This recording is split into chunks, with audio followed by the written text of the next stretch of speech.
Kandu biji digital, kandu biji digital.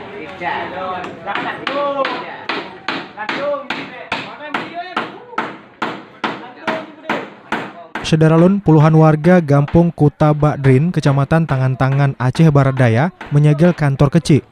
Aksi penyegelan kantor desa yang dilakukan pada Selasa 20 Agustus itu sebagai bentuk protes warga kepada kecil yang diduga melakukan perbuatan asusila terhadap warganya.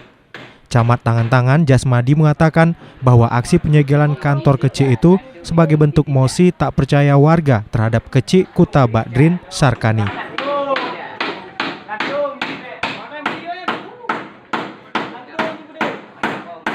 Sementara itu, kecil Kuta Bakdrin Sarkani saat dihubungi serambinews.com membantah bahwa dirinya pernah melakukan asusila terhadap salah seorang perempuan warga desa tersebut.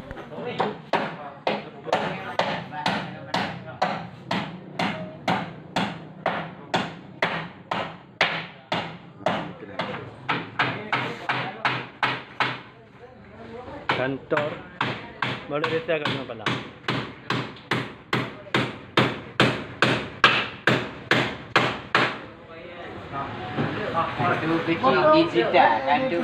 Dari Blang Pidi, Rahmat Saputra, Serambi On TV.